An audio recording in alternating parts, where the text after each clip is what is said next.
Hello and welcome to the regular Friday edition of Spurs Die Hard to Tottenham Till I Die. Tonight we have quite a few things to discuss actually. We'll talk a bit about the Bournemouth game. We have also some sad news to report this week, which we mentioned in Ian's show earlier this week. And we'll do the usual predicted lineup and predicted score for Bournemouth and look at the following fixtures coming up. We'll also be discussing Frank's tenure at this club as well. So let's get the sad news over and done with first. I mean, this week we heard of the death of Martin Chivers and Terry Yorath. I had the pleasure of watching both of them play. I remember Chivers actually being signed for 125,000 from Southampton when he came to this football club. And Yorath, he came a bit more later in his career, but he was a no-nonsense hard defender. He played in midfield and at the back. And Kevin Keegan, well, he was a hero for England, you know, even though we never won nothing, but apparently he's got cancer, so I'm sure we all wish him a speedy recovery. Before I get the lads' comments, I'll just want to see how they are. Steve, how are you? What's the weather like in Michigan? It sucks, man. You know that. Yeah, you know, the great news is at least the temperature has risen to the point where it's raining and not snowing, so at least I can deal. But that being said, you know, it's right around the corner, and man, I don't want to be one of those guys that bitches about the snow and the weather, and then it's too hot in the summer. So I'm trying not to be one of those guys. That's just never happened. But it is what it is, man. Alan, how's the weather in California? It never rains in sunny California. So it never rains. It's about 18 degrees today for you, so it's about 64. I don't get sick very often. I get sick maybe once a year, but I caught some. My wife brought home something from work. But we are on Spurs Die Hard's TTID, Tottenham Till I Die, not Tottenham Till I'm Sick. Yes. So I will be here. Right, guys, I want to ask you both. We'll start with you, Steve. Did you know much about Martin Chivers? I mean, when did you first become a Spurs fan? And while we're here, how did you become a Spurs fan? Let's get that out of the way. I will tell you. When I was a teenager, now, granted, when I was a kid, my club team was the U.S. men's national team. So from that standpoint, my football, my soccer was my national team until around 1997, 98-ish. I would go party with my brother on a Friday night, and in the morning he would literally wake up at 6 o'clock in the morning so he could watch his favorite club, which is Arsenal. And so I was introduced to Spurs through, I hate to say it, through Arsenal, but I absolutely could not stand that double winning side of 97, 98 by Arsenal. And what was interesting about it is I would go onto those old search engines and I would ask who is Arsenal's biggest rival. Turns out it was Tottenham Hotspur. And from that standpoint, I was watching any video that I can that was available for Tottenham Hotspur. And of course, the next year we won the League Cup. And so from that standpoint, that's how I became a Spurs fan, was through my brother, because he's an Arsenal supporter. And I just literally could not live with myself if I was an Arsenal supporter. So from that standpoint, I want to thank my brother for that. You know, what's interesting is when I started really researching the history of Spurs, usually was like somewhere right there in the early 2000s. And of course, that's when I learned about Jimmy Greaves and Martin Chivers, and I've seen videos on Martin Chivers. He was just a little bit before my time. But that being said, Spurs legend through and through. And it's too bad that he passed. Same thing with Terry Oreth. And as far as Kevin Keegan goes, the architect of the entertainers with Newcastle, and he had some absolutely wonderful sides when he had Shearer, Les Ferdinand, and Keith Gillespie, and some of those in Ginola. Ginola, Real Fox, Ginola. Yeah, Ginola. And it's a shame that he had that much firepower and couldn't win a trophy with Newcastle. But that being said, I certainly wish Kevin Keegan, who was a brilliant footballer in his own right, with Newcastle as well too. I wish him a speedy recovery. Alan, how did you become a Spurs fan, and do you recall any of things, or you watched any of these ex-players? I've watched Martin Chivers now on YouTube.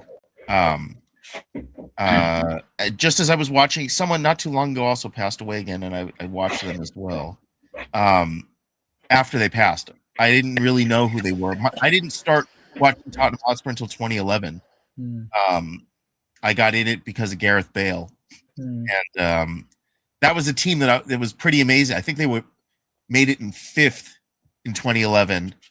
They had Bale, Modric, and Van der Vaart, which is just have that back, please. I think I would very much take that right now, and I'll take that 2011 team. I mean, Ledley King, Michael Dawson. The team was very good. Something that I've missed for quite a while. That kind of make up a solid team. Can we get those caliber players and not sell them? Thank you. Yes. That would be awesome. Can we not just give them to Real Madrid, please? We can but hope. But as I've always said, hope is not a strategy. So well, that's down to our recruitment team. We'll probably get into them a bit later on into the show. Yeah, just for those who don't know that are watching us that didn't watch during the week. I mean, if I can get this mouse working. Yeah, Chivers, I think he's our 3rd highest goal scorer in history. Oh, wow. He must be there with Sonny and Harry Kane. And our 90-year-old winger who I watched playing the double side, Cliff Jones. He's 90, still going strong. Chivers, in 1971, we won the League Cup. Chivers scored the 2 goals in extra time against Villa. In 72, he's more remembered because more people have seen one of his 2 goals away to Wolves in the first semi-final leg of the UEFA Cup. He did score a header, but he had one run. He was about 30 yards out. All of a sudden, he unleashed a shot, and you just see the net ripple. And everyone remembers that goal. And we drew 1-1 at home, and we lifted the UEFA Cup. And in 73, he was in the team that won the League Cup again when we beat Norwich 1-0. I was at that final. So, so great history. Yoreth, he came to us a bit late in his career. He was a fantastic player for Leeds United. Hard as nails. It's one when you could have a hard as nails player in your team, and what they did back then, like Mackay, Yoreth, players like that, the hard Vinnie Jones, Smith, they'd get sent off now in the first 5 minutes. You know what I mean? So it's changed. I have said it's like ballet on grass at times. Football now, Yeah. Yep. So right, let's get into the game. So Steve, we'll talk about the toxicity afterwards, but the actual game itself, what was your take on it? To me, I thought it was a game of 2 halves.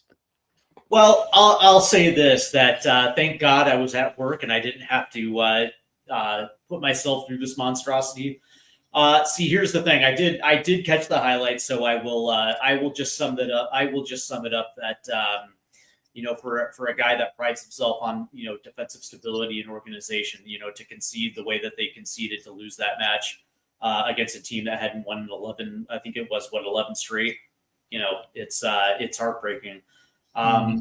But what I will say is that it appears as if we scored some goals from the run of play. So I guess that's a start. So I will concede to Alan on this because hopefully you can provide a little bit more. But the long and short of it is that we didn't get a result when we absolutely badly needed a result, and the way that it went down is just so heartbreaking.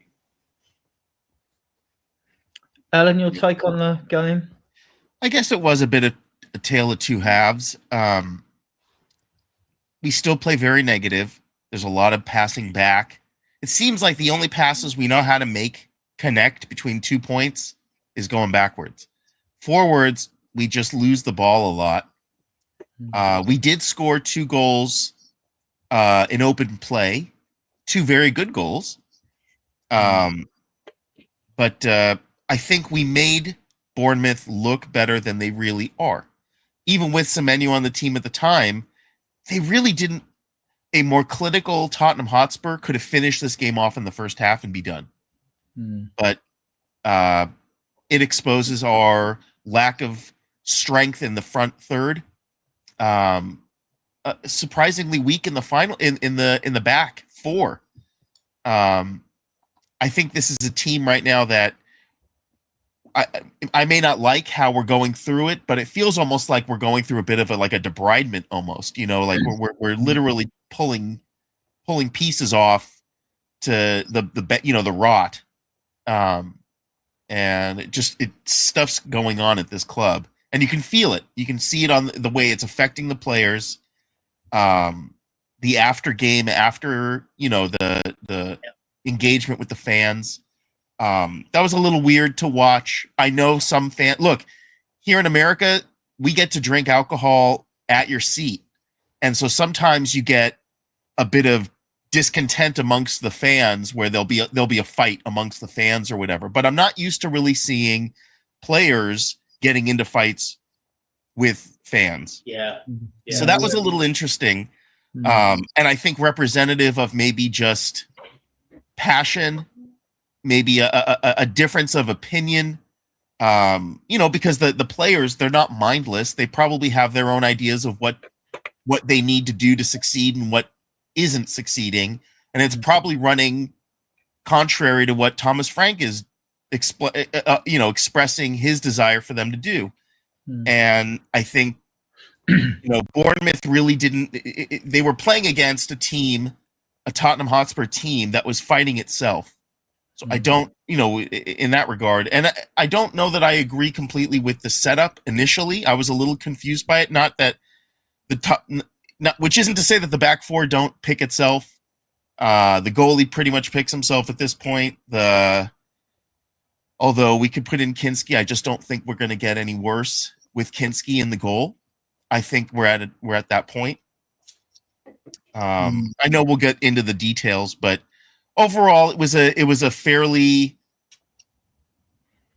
I don't know, depressing towards the end, because there's so many opportunities where I'm like yelling at the screen, God, even I'm almost 50 and I can still do, I feel like I could have put a ball in, and these guys, they're not in it. Their head's not in it in this. And I kind of blame Thomas Frank for that. I think I've seen this team fight for the manager, even when the fans were against the manager in Ange.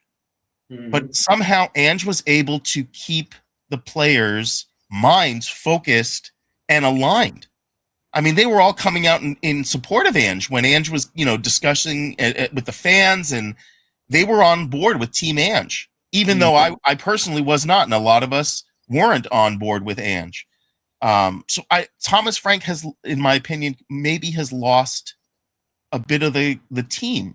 And I just don't know. I wish I knew more about the goings on in the background to give it more context. Otherwise, this is all just supposition. We just making assumptions, and we're just a very divided group of people, fans, players, coaches, and the ownership. I think we're all disjointed.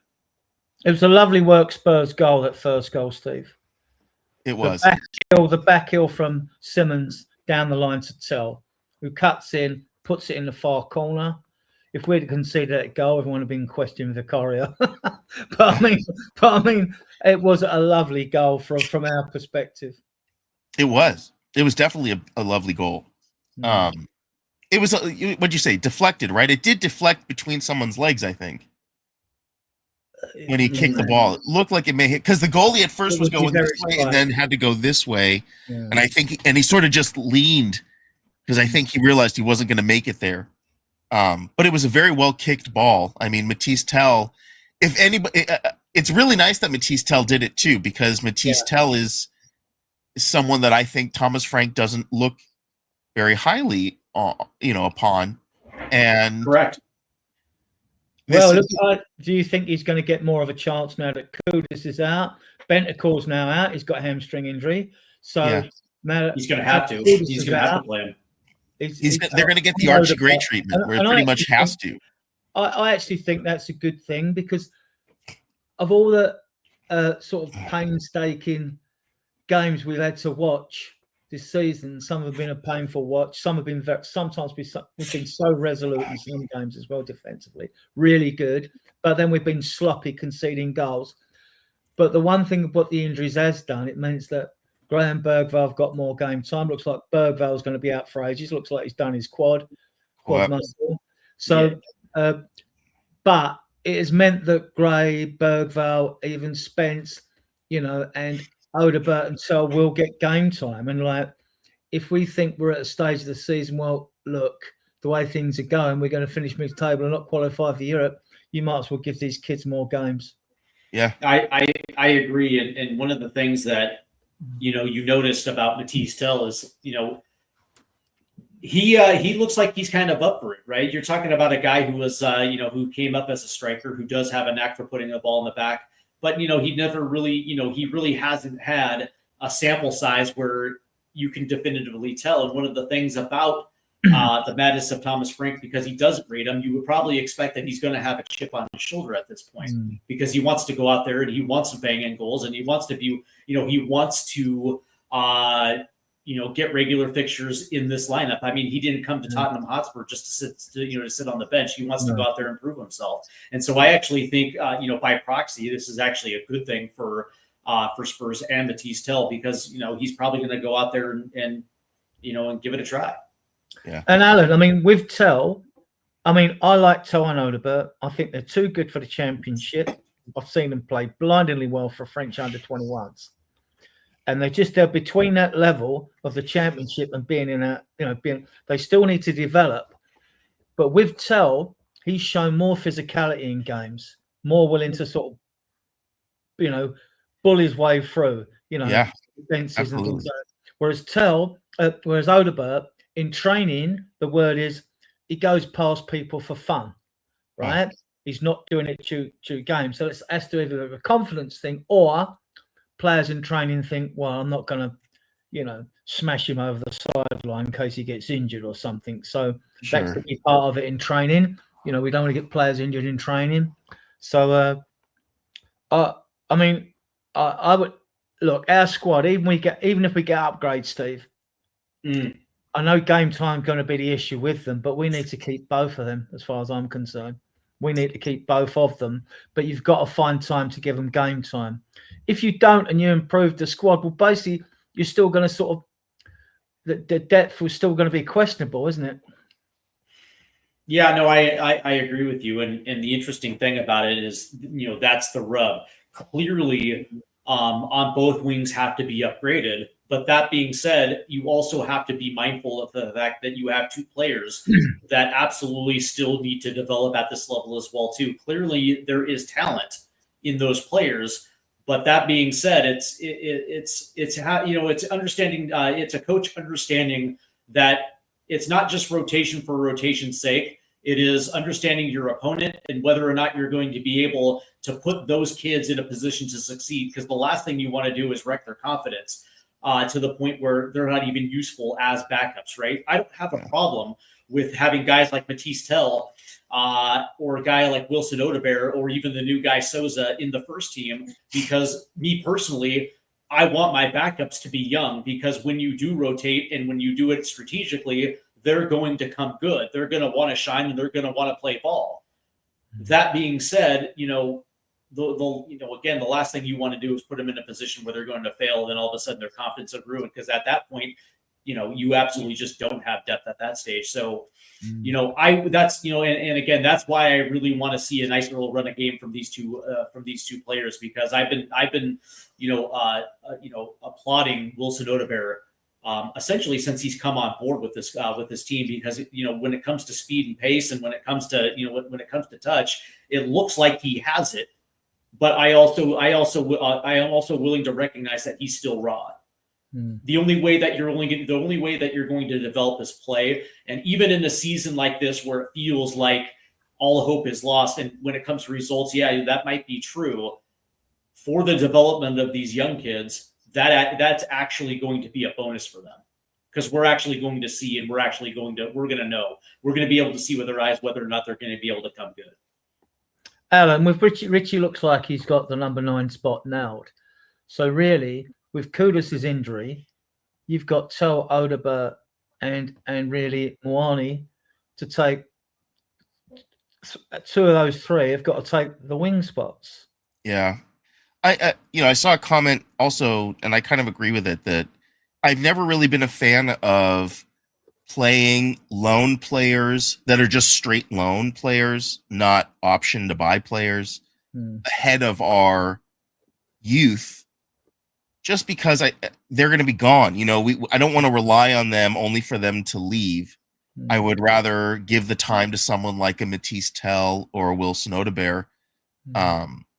And look, Matisse, I don't know what Matisse Tell has to do to show that he's got passion.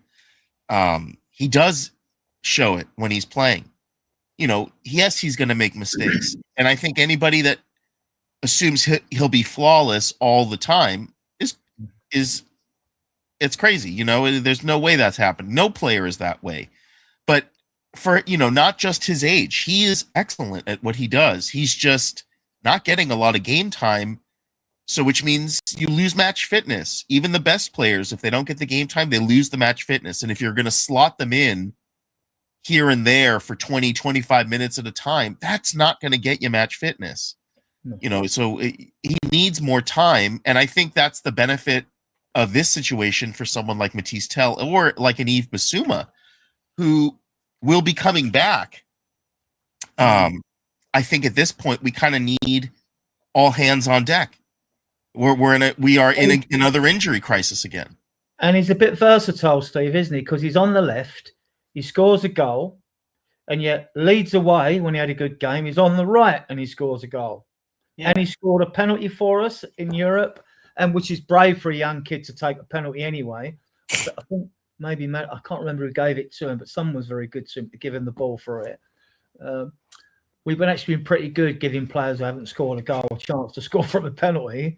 Apart from Richie, who blasted one over the bar when we were well winning a game. But I want to keep him personally. I do too. And I don't think it does anything. I don't think it necessarily does good to send him out on loan either. Now, granted, it depends on who we bring in this window, and if it's somebody that is absolutely legit and ready to go out there, okay, that's understandable. But again, we still have depth issues. And the fact that we sold our backup right winger only to see our starting right winger go down, and now all of a sudden we still didn't replace Sonny, and so all of a sudden now we have a need for 2 wingers, and even if we do happen to bring in 2 wingers, we're still going to absolutely still have to have depth, and so from that standpoint, it just at this stage, it just from number wise, it makes no sense on putting him out on loan at all. I mean, Alan, there's rumors he wants to go out on loan. I don't believe that, because he's got game time and all that. He'll know the injury situation at Spurs. And look, if this board, after letting Johnson go, start loaning out Odebert and Tell when we're threadbare anyway, that will just increase, that'll heighten any toxicity there is around the club, won't it? I mean, like, we cannot afford to let any of these players, we can't afford to let any player go out on loan. I mean, if we had a fit squad coming up to January, I'd say sell Richarlison in January, get rid of Bissouma. Right. But now he's coming back because they got knocked out by Senegal. So that was earlier. So he'll be coming back. I don't want him to play for this club ever again after laughing gas twice. But Frank's only got 3 fit midfielders. Yep. He has to. They're going to have to bury the hatchet somehow. No, look, I'm not advocating for Yves Bissouma in any way. I think that he showed his true colors, and I think he's shown that he can't be really truly relied upon when you need him. However, desperate times call for desperate measures, and we are in a desperate situation. I think some of these players nowadays, maybe it wasn't this way 20 years ago and then further back, but now it's not just your performance on the field. It feels there's a lot of head games being played off field. You get people like Dragishin's agent who's suddenly saying that there's connections to Roma, which I don't know if there are or there aren't. Mickey Van de Ven suddenly wants to leave. These people all have contracts. It's not as easy as just saying, I want to leave, I'm gone. It really isn't that easy. There's a lot that has to happen. So I think that the media is having a fun fading frenzy at the moment, but there needs to be more calm. I know players are up in an uproar and we're not in a great place, but as you said, if you're in hell, or what do you say? If you're going through hell, keep going. Keep going. You got to just keep going. Yeah. And I think that, right now, yes, Ibasuma is a Tottenham Hotspur player. And if he's drawing a paycheck, then he should be able to be called upon when we need him. And this is a situation where I think we're going to need him, even if I think the guy's pants. Okay. Well, but I can't stand on that and not field a team. I need to field a team, and I need options because the team I field needs to be subbed every once in a while. He got sent off in that. He got sent off today. Yeah, I saw that. And he's the team captain. So, but we know what that feels like because ours just did the same thing. But although I don't agree with how it went down, and I don't agree with Romero's, the confirmation, suddenly he's getting a ban, which is going to, maybe screw us for Aston Villa. And they confirmed that he's got a red card. The guy got fouled. And, he got fouled. There was no call. Martinelli throws the ball, lets the ball drop onto an injured player and then shoves him off the field and nothing. But, and yet they say that there's no bias with these referees and whatnot. So it's a weird time to be a Tottenham Hotspur fan. Yeah, before that argument, the Romero thing we can talk about a little bit later, but the player smashed right through the back of him, nothing happened. And so it's one of them. It's done and dusted. It's gone. I had my say at the time. Their first goal. When you can always go back for a phase and play and look for someone to blame. But the cross from Taverner to Evan Nilsson, it was just pinpoint on his head. I mean, Vicario wasn't at fault with any of the goals. I mean, it was just pinpoint their equaliser, and then you thought, how are we going to respond to this? And we weren't great in the first half, Steve. We weren't great. We were sloppy. We gave the ball away. I've been saying it all season. You fix the midfield. There's no fluidity. We look disjointed. No one seems to be able to pass the ball, and yet they do all this rondo in training in tight situations. When you pass the ball 2 yards round someone, all that, and yet it's not coming off. We've seen underhit and overhit passes on games, whereas if that pass had been right, we'd have been in. We've seen it in so many games. Lots of our teams can say that as well, though, to be fair. But we've just not been on point. And I've always said, if the midfield is your engine room, most games are won and lost there, unless you play long ball football, which is more 50-50 football. You're not going to dominate that way. And I've been saying it, we need to fix it. We need experience. We need an experienced midfielder, ball-carrying midfield general who can control a game in midfield. We need to fix this. And someone that can do that. Someone, even though he's left-footed and can play on the wing, someone like Akalush I would take tomorrow because I think he would solve a lot of problems. And we could move him around the pitch when other players are back, because Decky looks like it's not going to be back till February now. And Solanke probably maybe next week, unless we find him on the bench against Villa tomorrow. He might do a surprise. I mean, Frank, because Ange always did that. He always ummed and ahed about players, and then you see him on the bench or they'll be starting, which I think is good. Don't let the opposition know. So he's been very stern when it comes to Solanke and Kulusevski, and we will welcome them back because let's be fair. We've lost our four. Last year it was our defence. You couldn't make this up, right? Our two best centre backs and a goalkeeper are out. And this year, we've lost our 4 top scorers from last year. We lost Johnson with 18 goals, Solanke with 15 goals. I think Maddison got about 12. Decky, I think, got about 12. They might have got 10 each or whatever, but like that. And you could add 5 if you added Son being missing. Yeah. Mhm. We've lost basically our whole productive attack, which scored goals, not just from set plays, but for open play as well. We've lost it. And we've gone to Richarlison, who not many Spurs fans rate. All right, he's having his best season with us, but is that something to shout about? He's got 8 goals. All right, fair enough. Right, if you can keep it up through the season, he's still. Oh, I've seen so We many. just have to convince Richarlison every season is a World Cup season. Yeah, well, I mean, with Richie, with me, it's a question of like the ball. Look, when his touch is on, he's okay. He's not. He should be controlling more balls than he does. He does control some. Let's be fair. He does lay balls off when he's got someone climbing over him, right? But he's just not. He's just not. I mean, Solanke's a lot better at that. And he's just, I mean, even him and Solanke, got to be honest, the pair of them don't compare with past strikers at this football club. They don't come nowhere near them. Nowhere near them. And, I mean, you could reel off loads. And, like, I actually think the technically good player hasn't done nothing. Fans aren't too. I think Moani's better than the pair of them. But we've yet to see him produce it in goals.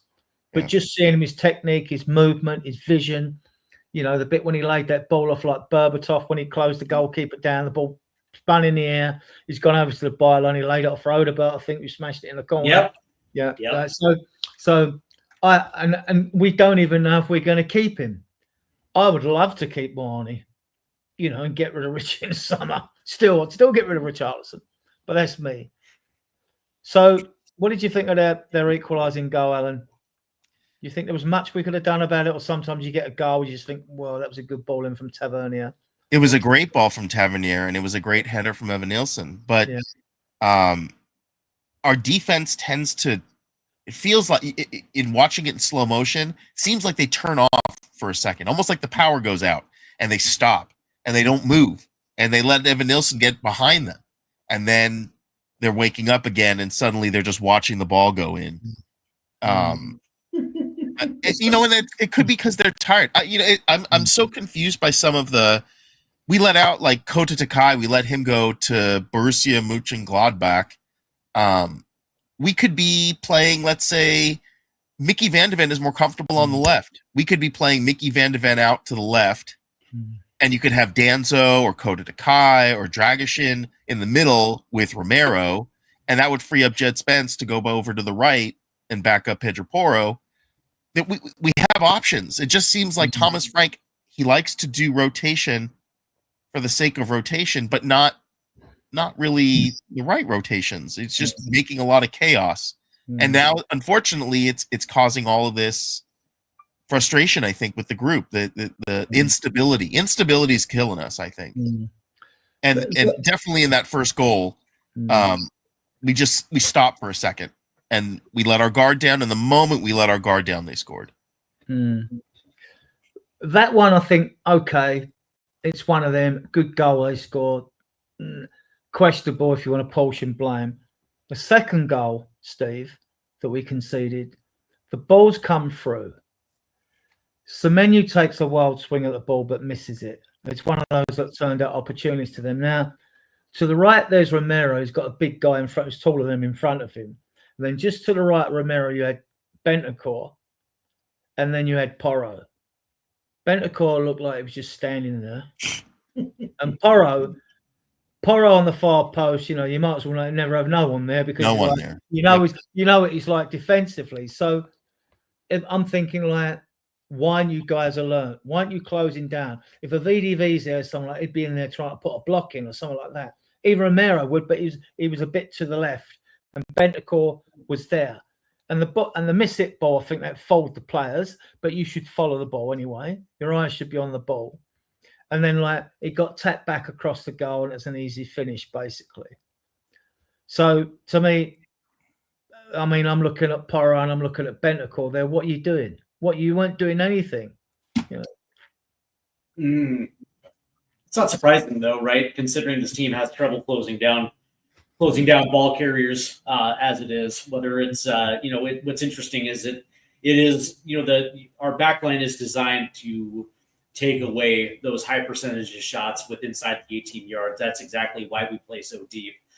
So it's not a surprise to see that, which is, one of the biggest issues why we leak goals is because we literally do not close down ball carriers at all. So not surprising. I'm just going to go for the chat before we talk about the second half. Right. Big up, Roger. Good friend of the show. He follows us everywhere. Big up to you, Roger, mate. Please. Yeah, it's not all doom and gloom, mate. I don't think it is. I think, the song goes, things can only get better. And when we start getting players back and we get through this transfer, I'm sure our fortunes will improve. Don't know where we're going to finish, but we've got no fear of like relegation or anything like that. Big up, Graham. Good friend of the show. Big up, Nita. Very good friend of the show. Big up, Nita. Big up, Brian. Good to see you. Carl's Limblue. Big up, mate. Audio, is it? Right, okay, Carl. Yeah. We'll have to call you Carl in future. Right. Yeah, Graham said audio, mate. Graham saying hi, Nita. Carl, evening, Graham, mate. Good evening. Any point asking the mood? Well, look, it's after games. It's usually online. It's usually emotionally charged. Let's put it that way. And then but I have to say that we'll come on to the second half. We were the better team, and we should have come out that game with something. Frank Shite. I think Ian would agree with you. Ian Myth, Bing guy, co-host and co-owner of this show. Yeah, I would agree. So, yeah. Big up, Nita. Oh, look, Hoddle every day of the week. Best player England have ever produced. Ever. Yeah. So skillful.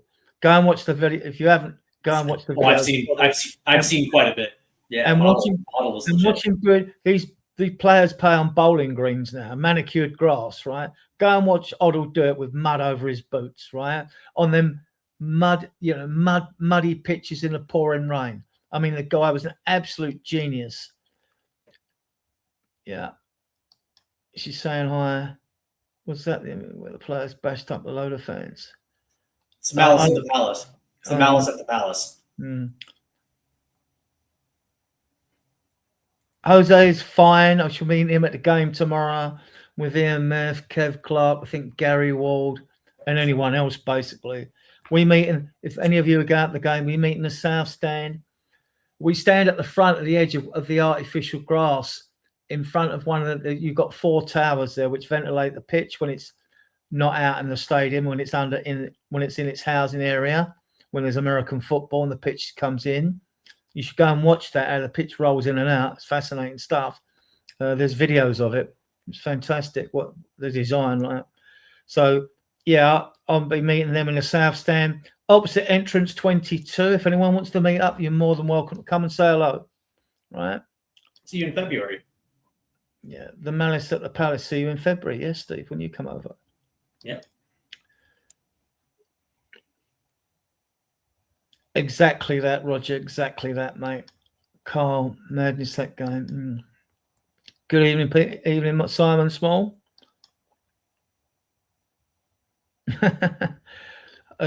Hoddle's hair wasn't curly back in the days. That was the days when sideburns were all the fashion as well. He had the long hair with the extra shorts, and it looked like he was wearing a nightgown over his shorts. It was a scene, man. And Hoddle made his debut away at Stoke City, and it was 1-1. And this 17-year-old lanky, gangly kid scored a long-range shot to win the game 2-1. And his home debut, I think, was against Norwich. I think that was 2-2. Right. Yeah. Carl, do you think? I hope not. Seriously, I'd rather take a kid out the academy than give Basuma another chance if that's me. But as Alan stated earlier, and he's right, really, if it's desperate times, Gray played 7 games on the spin, right? So now him and Paulini are going to be asked to play games now. And we've got important Champions League games apart from tomorrow. So tomorrow, to me, it looks like it's going to be Simmons with Gray and Paulini. That's not a bad midfield three. No. But Simmons has just come back. He should be fresh. Paulina should be reasonably fresh. I don't want Gray getting injured for being overplayed. And if he goes in the red zone, they're just going to have to convert someone. You know, you may have to see someone this is where you go out and you just pay the freight for a midfielder, understanding that you need one, whether that's Conor Gallagher, whether that's the Dutch maestro, Chris Smith, whatever it is, just go out there. And you bring Danso in alongside VDV and put Romero in midfield. He could do all sorts of things. He could do that role because he's good on the ball. He's technically superb. He could do that role, but that's for Frank to worry about. And he's under enough pressure. And so anything you do something like that and it goes wrong, and suddenly they're on your case again. No, we haven't got a game grabber. No, we haven't. We're not holding the ball long enough. It's not good enough. Basuma did it in them first 10 games under Ange when we won 8 and drew 2. And then, he was probably the best at it in our midfield at doing that, beating the press. Yeah. Because he's got that quick swivel. And also, business squad. Yeah, he might but he's just, the thing with me, I'm not the problem, is the fact that he's not dedicated. You don't go out and get done for laughing gas twice, then make excuses for, this, that, and that. I'm not having that because that's the second time. And players have got the money, the resources. If they've got any issues, psychological, mental, whatever, they've got the money to pay to get themselves sorted, have the best treatment going, whereas us working class people haven't. So he doesn't get no sympathy from me.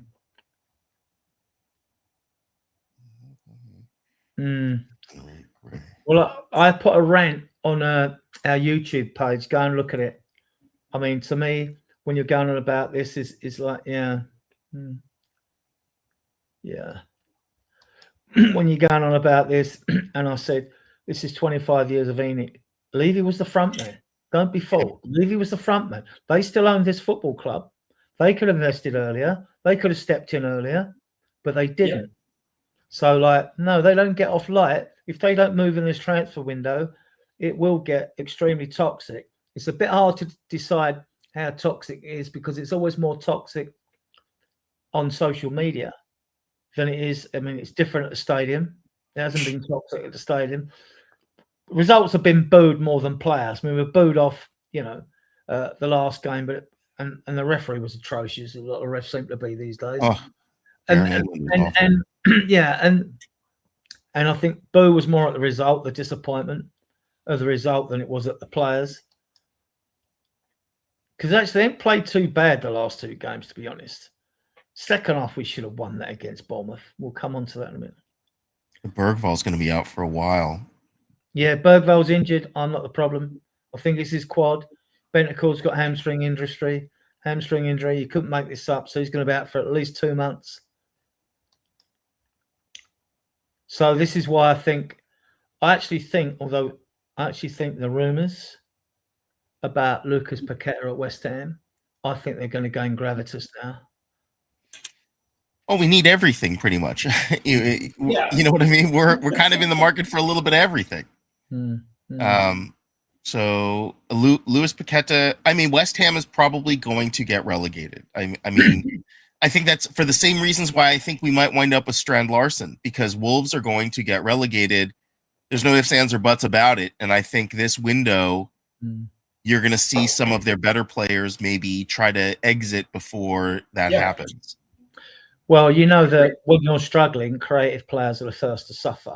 Yeah, you stiffen the team up. So, as rumours has been falling out because of results with Paqueta as well. He's typical South American player and be a bit feisty, prickly. And I think he wants out. It's just a question whether at 28 he wants to go back to Flamengo as club or whether he'd want to come to Spurs. I just think he wants out of West Ham. Who can blame him? Yeah. Yes, it has been. Over the 25 years, it definitely has been, Roger. No arguments there. Mm-hmm. Yeah. We see that at Manchester United, too. They see a lot of players. That this is happening with a lot of clubs where the players seem to have all the power. They do. Well, I mean, look, it's cheaper to get rid of the manager than it is to change a whole squad of players. Oh yeah. I mean, this is the reason. It's purely financial as well. Get someone else in that can fix the problem. Doesn't matter who you bring in now at this squad. This squad needs upgrades. You could keep sacking the manager. I think the fans finally woken up to the fact that, look, we need serious investment in this squad, right? No matter who the manager is. And we know, and it doesn't matter about your style, because we know where we need the problems are. We've all discussed it. We know we need a left back, which we've got in now, and we're going to talk about him later. We know we need a left-sided midfielder, and we know we need a left winger. Yeah. Right? We know that. It doesn't matter what manager you bring into the football club, what style of football he wants to play, you still need those players to balance the squad. Right, Billions get to his own line, no script. Yeah, Nita, I agree. I think you're hearing more people recognize that, yes, you could get rid of the manager, but as you said, if we still have the same ownership and the same hierarchy making all of these decisions, it's not really going to matter who the manager is. Although, I'm not a huge fan of firing a coach midway, but I think that if you know that it's not going to make a difference and he's lost the players, then maybe there isn't any reason to keep going with it. I don't know. I'm confused. I'm sort of split down the middle when I wasn't before last week. Big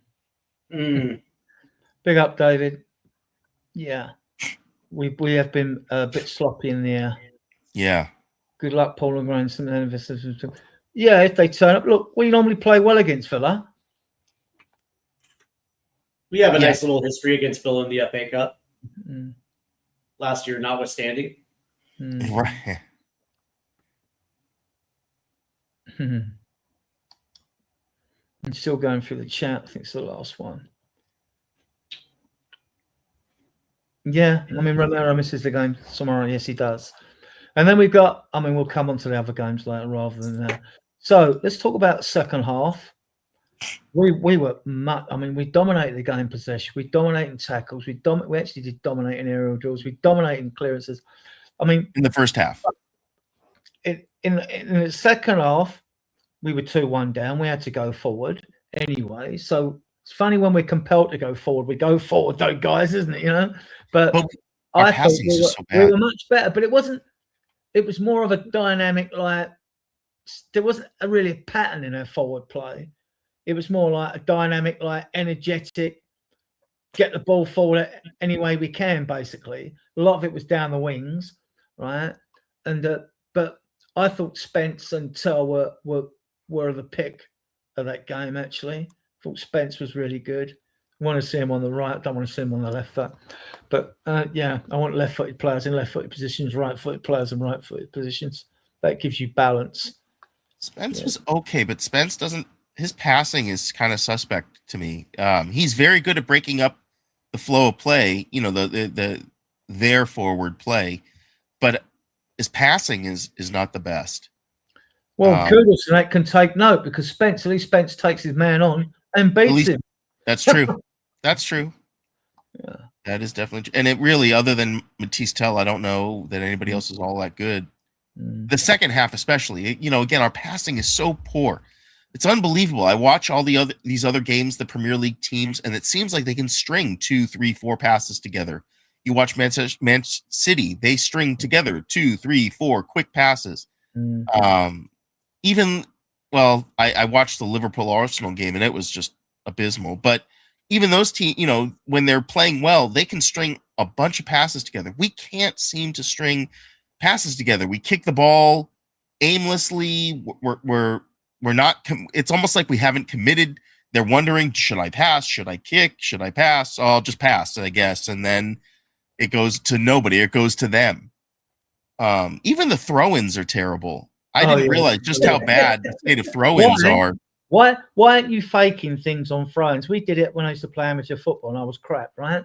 But why aren't you faking it? So a player goes to pick the ball up. When he sort of beckons to a player to come over and take the ball from you, and the opposition stand and watch. Well, now throw the ball to that player who's in space. Throw it to him. Bluff it up a bit. And if you're not sure what to do with the throw-in, we was always taught line ball. There's always a chance the defender's going to head it out of touch, right? And then you used to see it years ago, line ball out to touch, line ball out to touch. Soon you're down by the corner flag on throws, even though you won the ball. Why aren't you doing that? And you throw it in the middle of the field when there's no one or someone's marked target, lose it, and then they've got the jump on you, the opposition. Their throw-ins are awful. They're awful. Look at how we play out of the back, and look how close our midfield pair is to our center back pair. It's in a space of like 3 to 5, and they're so withdrawn that they get boxed in. So when the ball is ultimately played off from Van de Ven or Romero, it automatically goes wide to one of the wing backs. And of course, because of the positioning of the defense, they're trapped in. And so either it has to go back again, or it has to go long, in which we concede possession regardless anyway.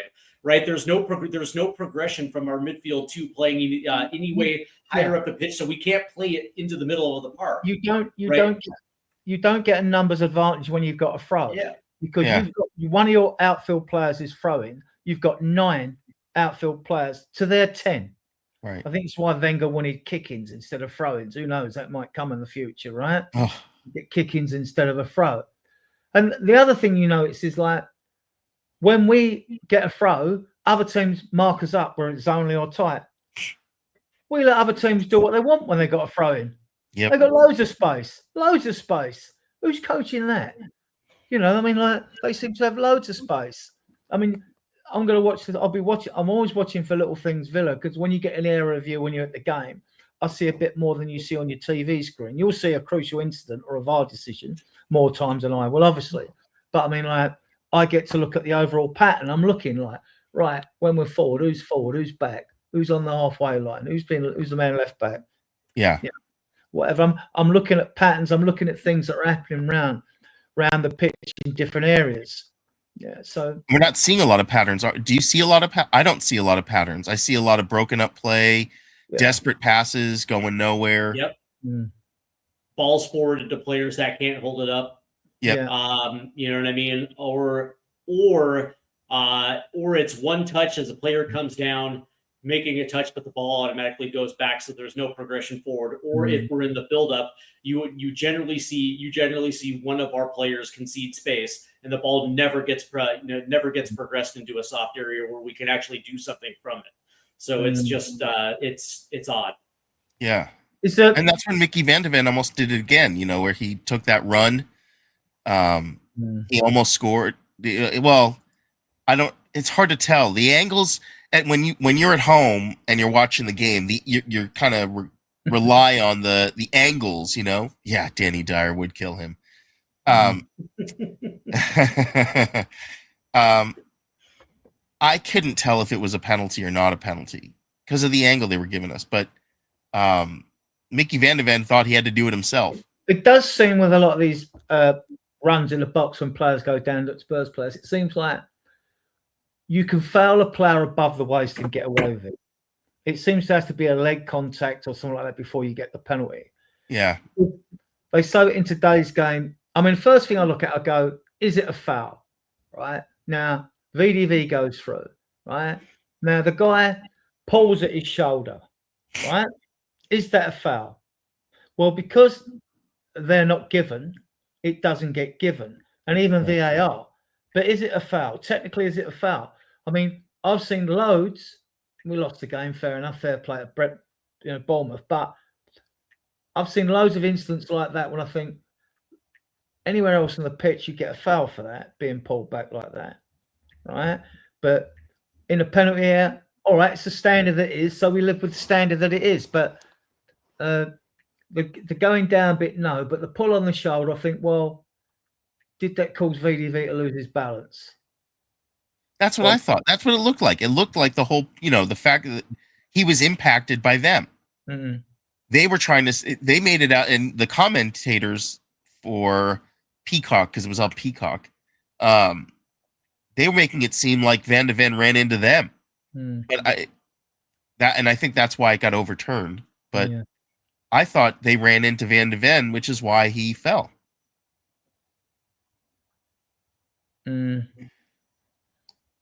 I think I mean, frustration, Nita, about Romero's comments. We can talk about that though. Yeah. We will talk about him as well, David, because I've watched 3 videos of him and sent videos around. I did. I saw the Sousa. You talking about Sousa? Yeah. Yeah. Mhm. I mean, we can't. Right. First of all, we want to finish on Bournemouth, like we don't do. Yeah. Yeah. I mean, let's finish up with the 3 main points of the second half, really, unless you can think of another one. I mean, like, you had Richarlison's header at the post. Should he have done better? Kane would have scored that. You got VDV, the wonder save from the goalkeeper. Yep. And then you get, I mean, just when you think, oh, this club, well, Paulina, we won't sign him, he comes up with a wonder overhead kick, which is a goal, you know. Which beautiful. Something Beautiful better goal. out the game. Yeah. Comment on those incidents, Steve? Well, yeah. First and foremost, Richarlison's not Kane, so it's it's irrelevant at that stage. I mean, Richarlison plays a specific style of football, and considering considering what's being asked of our strikers, I actually think he's done a fairly decent job this year of at least trying to be somewhat goal dangerous. And so, from that standpoint, what would you have liked him to score in that situation? Of course, but it is what it is. Sometimes it does come down to football. But I will say, watching that Polina goal, it was actually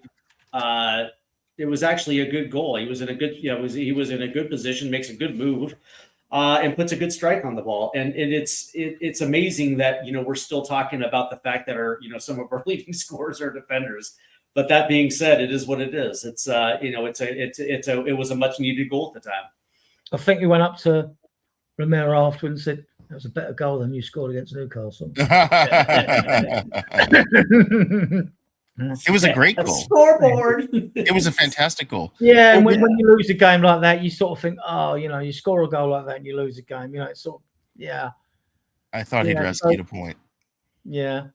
And we looked like we were going to go on and win it with 2-2. I mean, they I don't know That's what I happened. thought. And then Semenyu's last game pops up and scores. All right, fair enough. But you could call it. I called it. I said to my wife, because I said they're going to score. They're scoring right now, and they did exactly that. They put the ball in the center, and then Semenyo put it in. Yeah, of course it was. Yes, I don't know what. I think it's his age, maybe what they're balking at, but I don't know why they're balking. We should be signing him. Look, what he does is fantastic at, and like most teams, you're going to get forward and score goals, David, because most teams they send 10 players, 9 players, outfield players forward anyway for every set play, corner, free kick, whatever. They all go forward, don't they? So, if the ball comes to you, you're going to get the opportunity to score a goal. He's there to break up play, though, and he's very good at that. And he's made more tackles than anyone in the Premier League. But he hasn't got the legs to get about left and right on the field. This is why I'm saying the balance in our midfield's wrong. You could keep Paulinho. I don't know if the club will. It all depends what. Look, if we don't do nothing in this window, we're keeping him anyway. We're going to pay the money. I reckon we will. Yeah. Other than that, I mean, you've got to look at it. We can have 8 midfielders when Maddison and Decky are back, because if you've got a 25-man squad, 22 players, that's 2 in each position. The third goalkeeper, that's 23. You've got 2 other positions. So when you're playing 3 in midfield and you've got 6, you can have 8. I'd rather have 8 midfielders because Decky's versatile. He plays in midfield or on the wing, right? So I'd rather have 8 because, I just think you need them when you're involved. If you're involved in 4 competitions, you need them, and it gives you the rotation in there.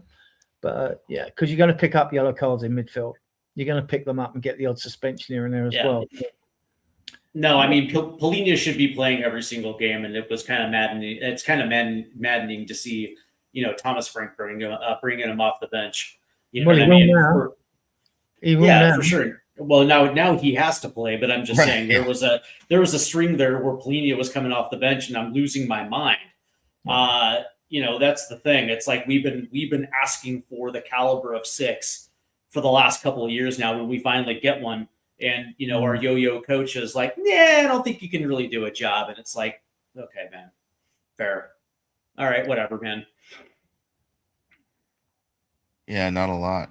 Yeah, it's true, David. It's true. Yeah, you always make good points, David. But we like to discuss things from all angles. Yeah.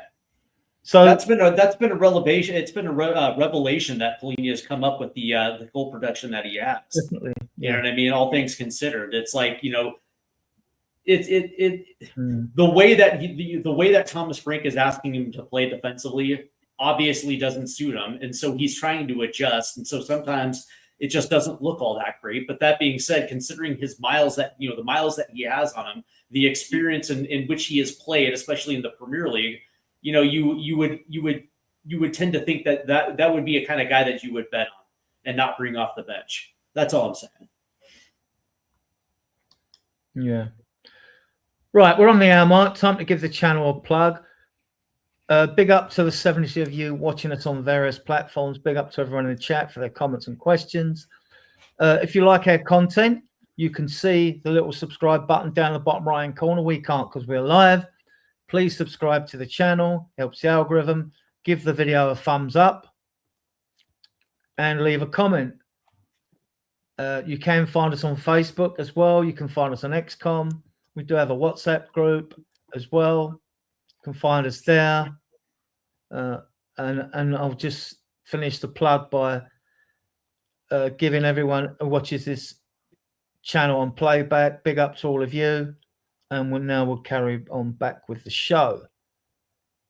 Guys, let me come down to the banners now, because we're going to do Villa away last. Transfer rumours. Sousa Santos, deal agreed for 19-year-old left back. Left-footed player, he's 6 foot tall. He has had a lot of time out with injuries, even though he's 19. So he should be fit. He's obviously got to pass his medical. It's like, I mean, to me, this is not even really a risk, because the money we're paying is about, I don't know, 15 million euros or 15 million quid or whatever it is. We'll get the true facts, but it's not a fortune with the amount of money we've got to spend. Question is, do they fancy him to go straight into the squad or not? Or is he just he's brought him for the future as well, obviously, because of his age. But I've watched a few videos of the kid. He's very good going. He's very fast going forward. He can ping a ball. He's good crosser, right? And he's tenacious as well. What I didn't see in any of the videos, I don't know if you guys did, I didn't see if he's good in the air for 6 foot. I didn't see him defending set pieces in any of the videos either. They didn't show any of that. They just showed open play. So I'm not knocking the kid. I'm just saying what I haven't seen, what I want to see, because first and foremost, he should be a defender. So I will be looking to see if he can head the ball, obviously tackle, blah, blah, and all that. Yeah. So, but he looks a talent, though. He does. But, there's not a lot of discussion from the higher ups. There's not a lot of direction to know, is this someone that's going to walk onto the team, or is he going to get loaned out? And I'm surprised, because, I thought earlier on Vinay Venkatesham was going to be more transparent, but hasn't been a lot of transparency lately. It's gotten very quiet, and it feels very Levy out. I almost caught myself saying Levy out just because it feels that way right now. But I think, because of where we're at, we're 14th in the league. We were 17th last season. Yes, we're in the Champions League. I'm trying to think of things that we can sell a player to get them to come to Tottenham. We can offer them Champions League. We can offer them, I guess, a spot to walk right onto the first team. That we're going to have to, because we have to be attractive to get the kind of caliber of players we really want to get. That's my concern this window now is, are we unattractive? All of this craziness, that's going on right now in the media, it's like horrible timing, because in the transfer window, you want to seem, at least on its face, to look attractive. But right now we look anything but attractive. So I'm worried about what's going to happen for this window.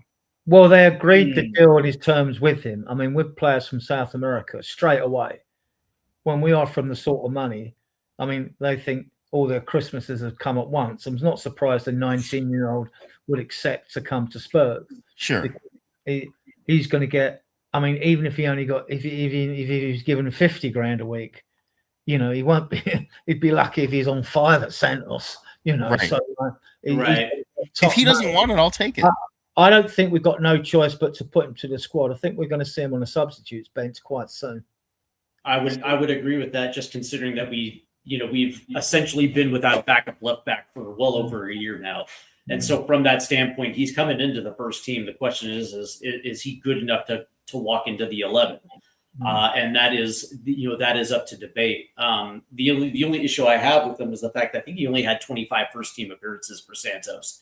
And it's not exactly the sample size where you can definitively say highlights are only going to tell you, only going to tell you a little bit of the equation.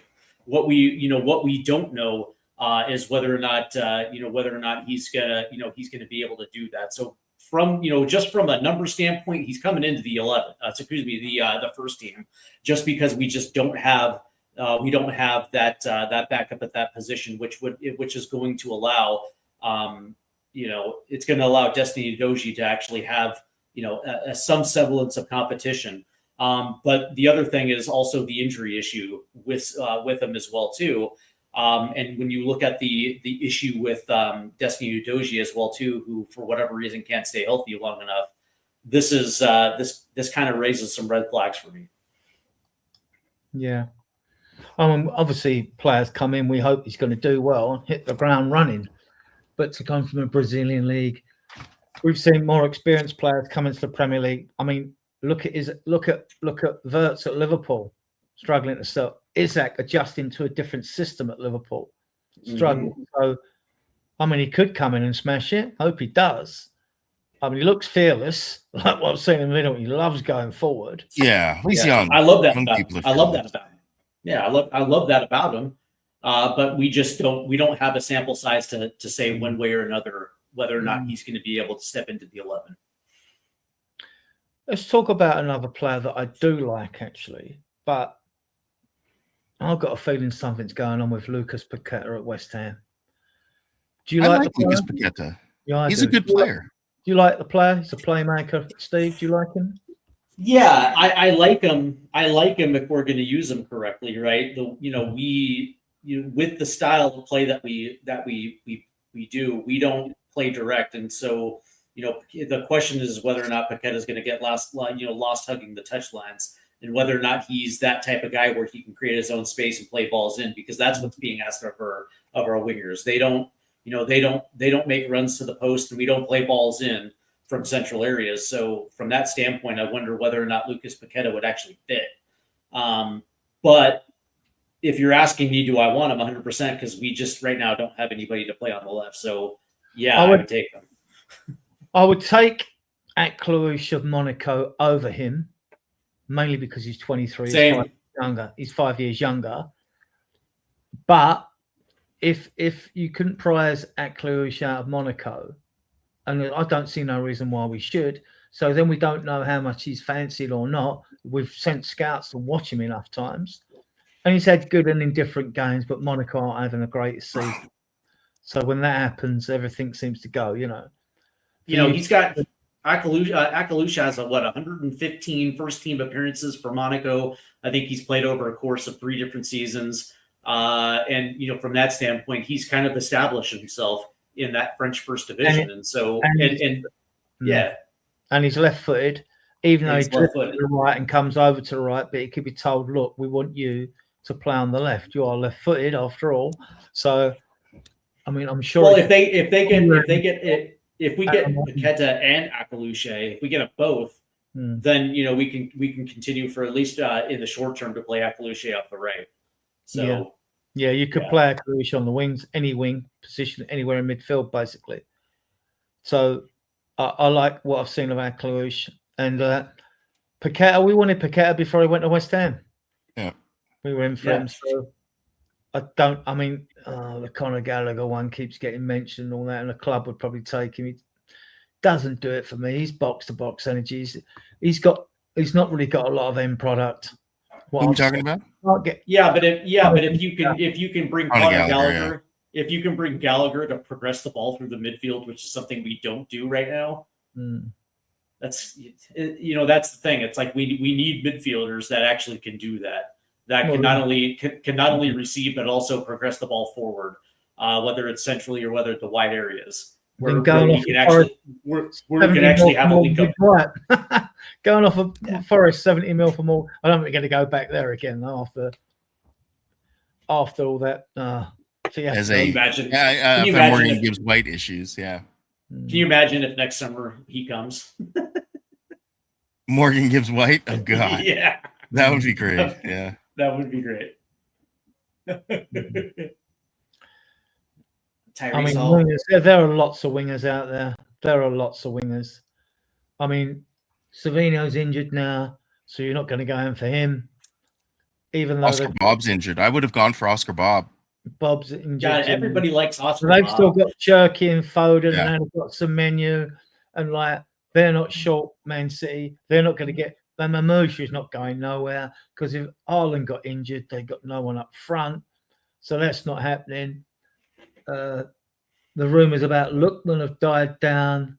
I'm not sure about him because he didn't do very well at Leicester and Everton. I know he's developed since then, but there are Yildiz at Juventus. That's gone quiet. I would take him. I would take, I would take Nathaniel Brown for Frankfurt, and I would take the Diamande of. I would take Diamande, Akaluche, Smith, Anthony Robinson. Yeah. For sure. Reece Smith, you take Reece Smith as well. Oh, he's only 19. He's only 19. Yeah, that dude is amazing. If you're going to go for kids, though, you've really to convince the fans. These guys have got to have the numbers, and Smith has got the numbers.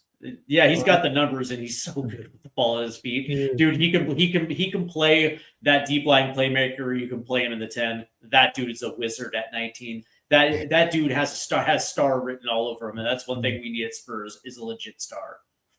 Yeah, Solanke's training with the first team. I'm not the problem. He is. So you would expect to see him. We could possibly see him on the bench tomorrow. It might be the end of the month. But then we've got the 2 games coming up, the blood players, the league games. We've got West Ham at home and then Burnley away. In between that, you've got Dortmund at home and Frankfurt away.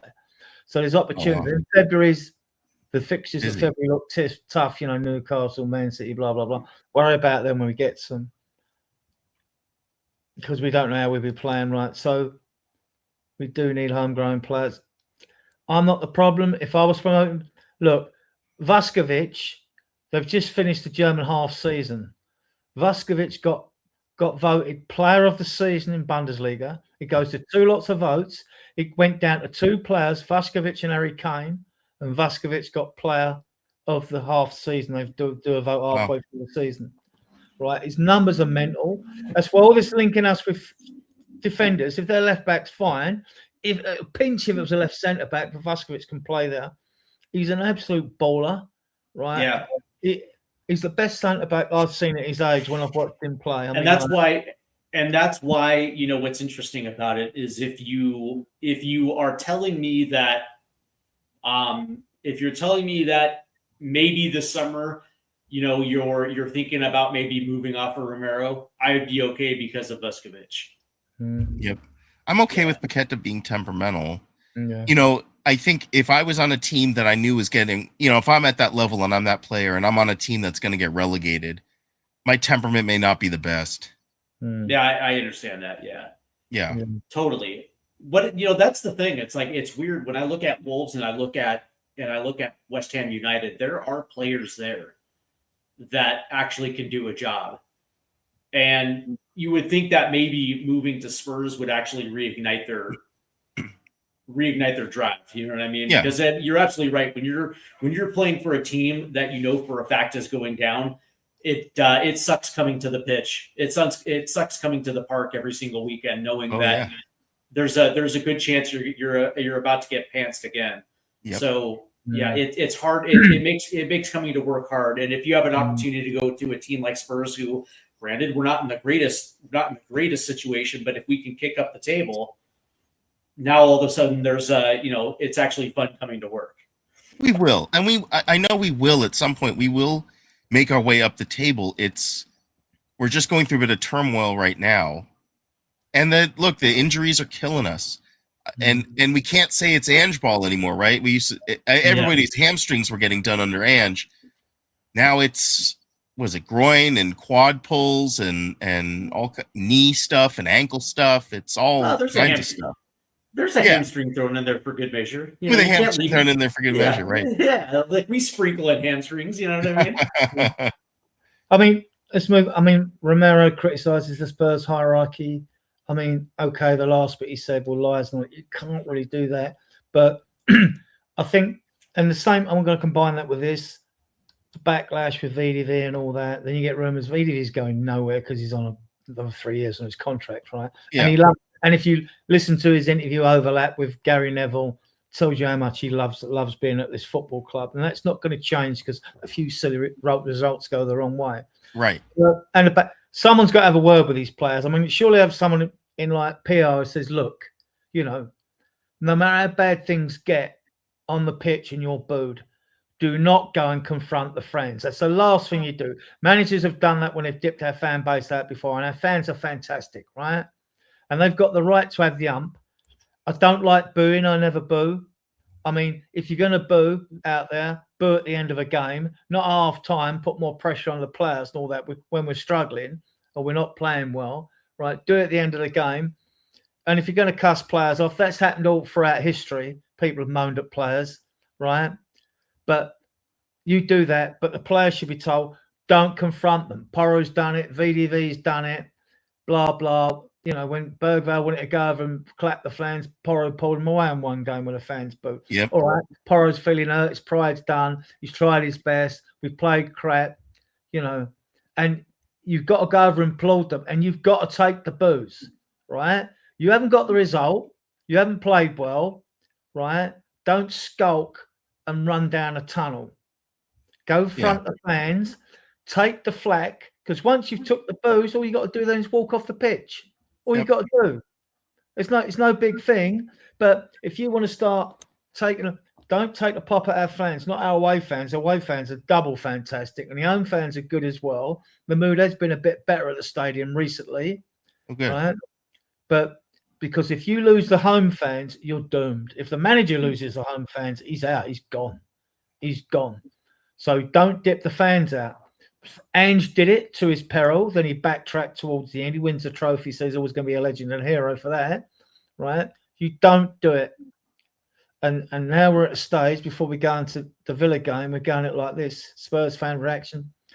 Heightened toxicity now. Going into the Villa game. Cupgate didn't help anything, and the fact that Thomas Frank that to me, that's scummy press reporting anyway.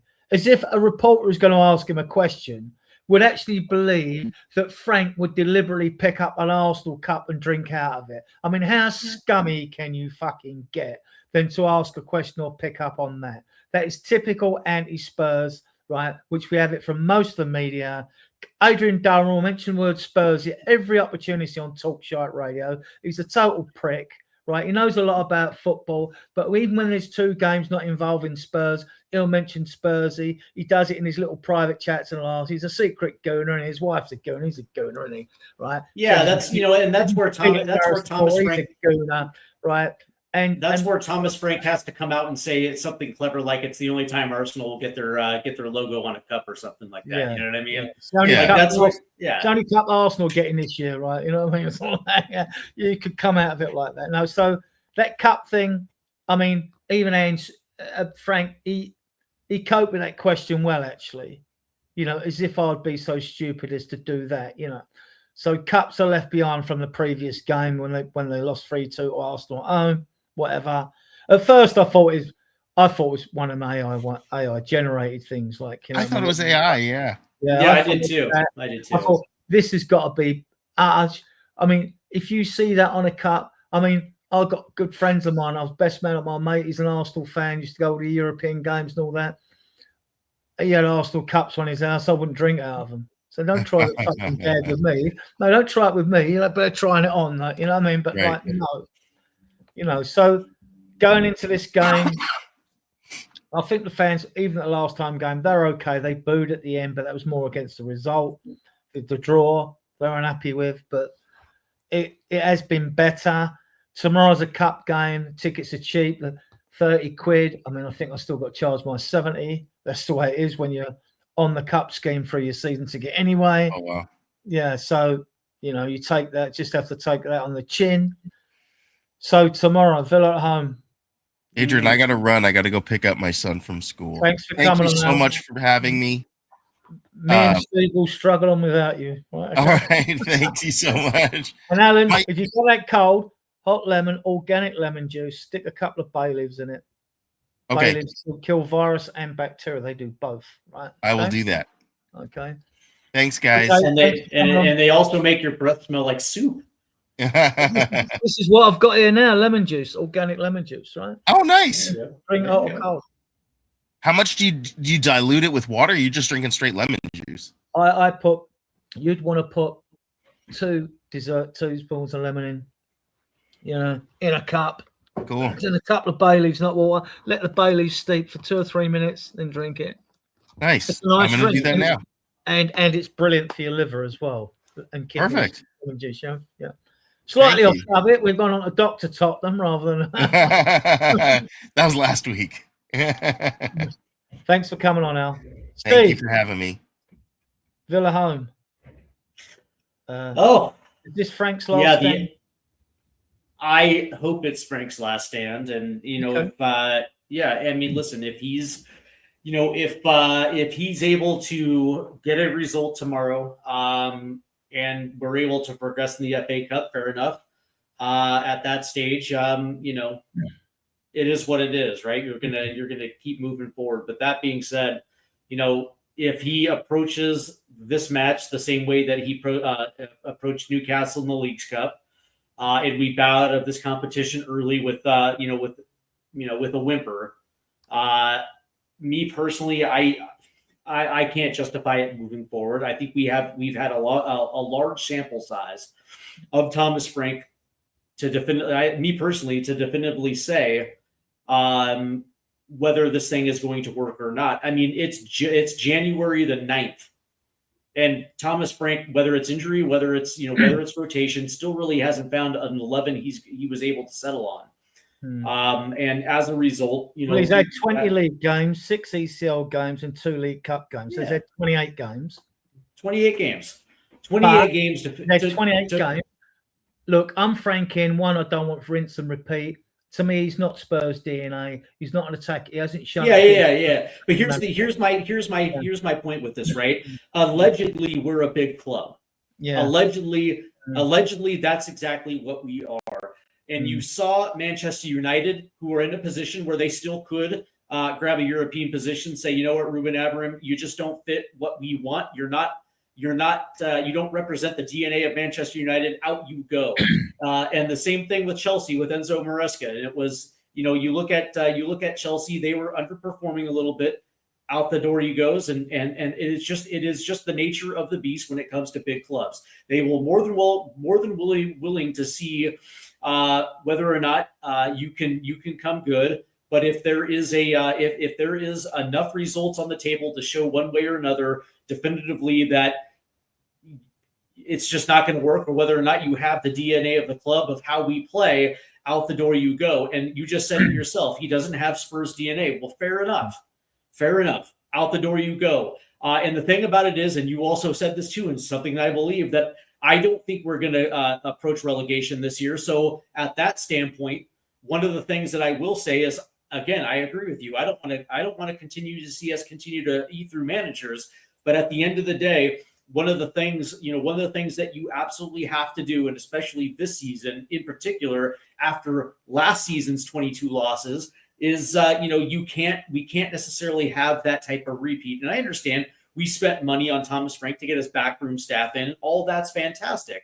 But if he's not class, and he doesn't carry the DNA of Spurs, and if it's abundantly clear that his players have a problem with the style of play, and there is a toxic environment where now players are looking to get out, the one thing that you can do is steady the ship and get the players playing with a little bit more confidence. So out the door, and you bring in a caretaker for the rest of the season to make sure that when we pass it off to eventually Mauricio Pochettino in the summer, then at least we're going to be in a situation where there has a tendency to be some harmony.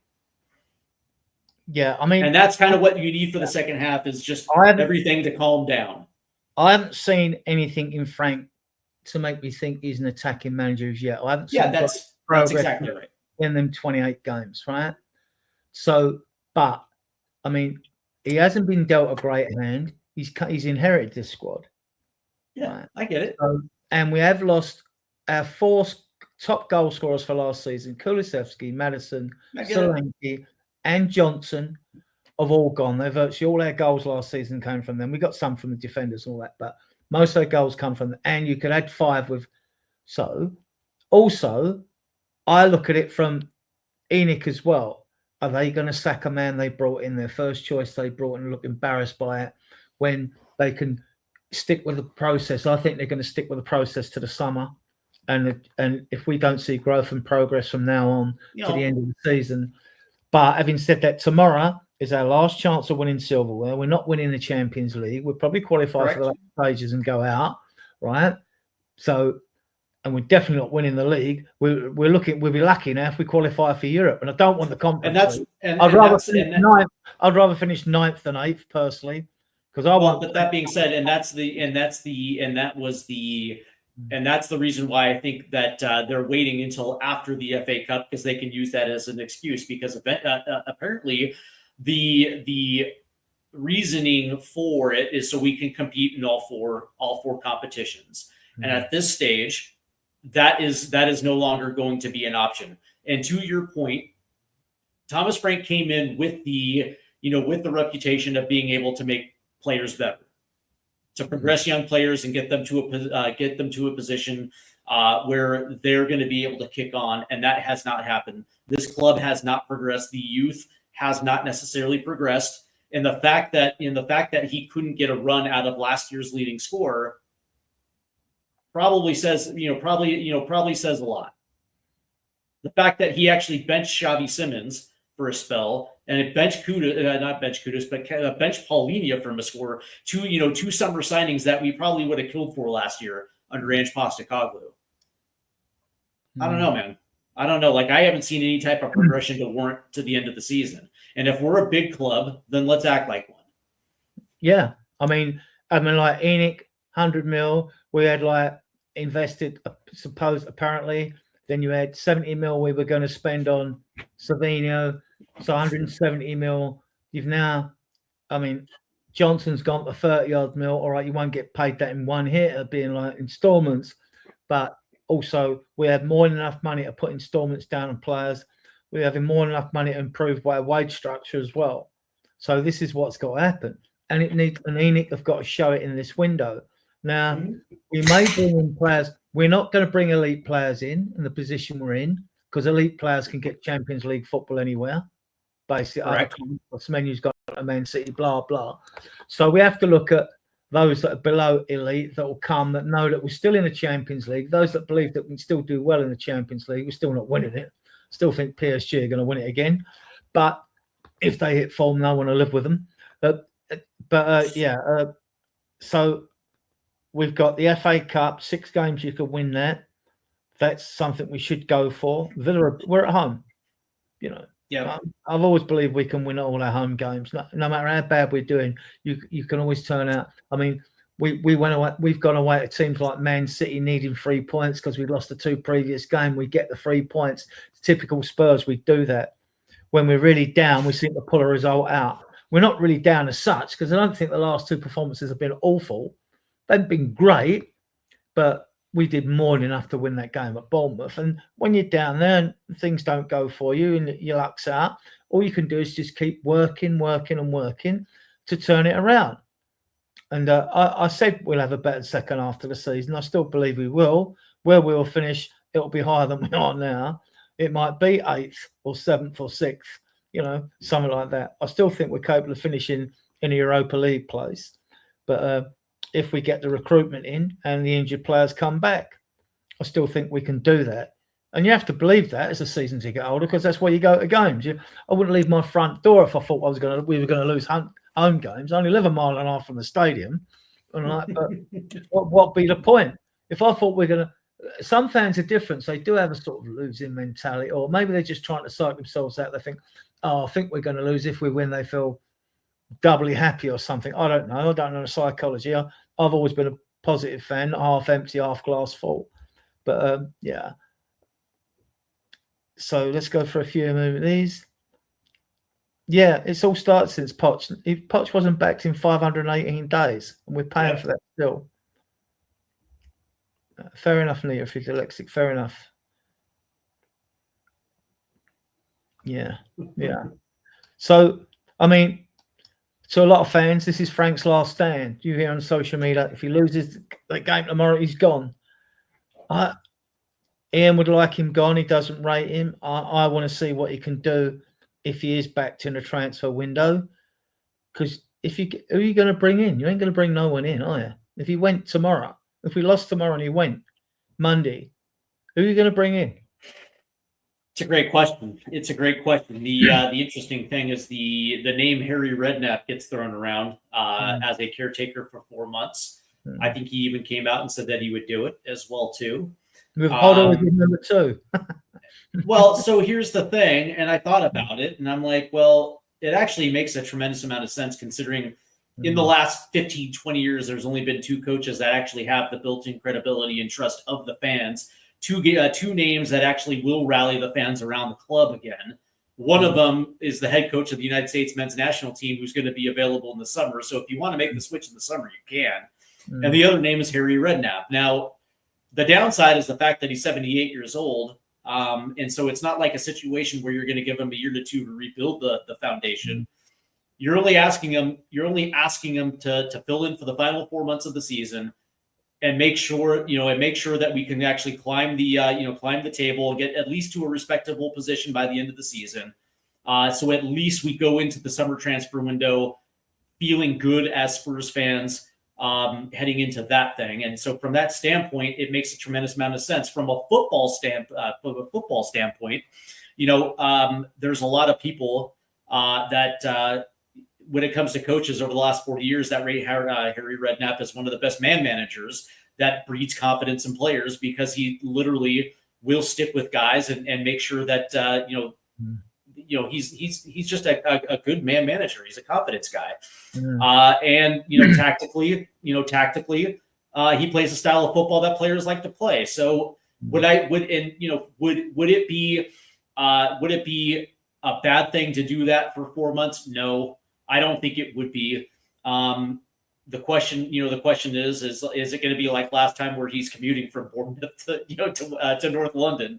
You know what I mean? Whereas assistants are taking the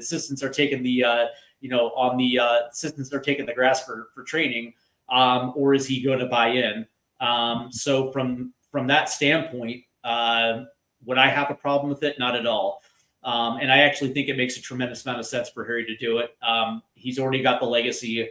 And it's not like we're going to go down. So from that standpoint, it makes a tremendous amount of sense. And right now, one of the things that this club needs is for all the fans to rally around somebody that they absolutely admire and trust. Harry, and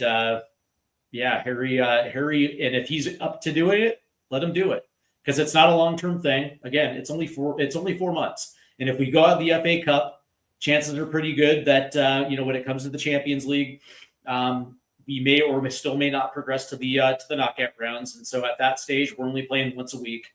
So well, I don't have a problem with it.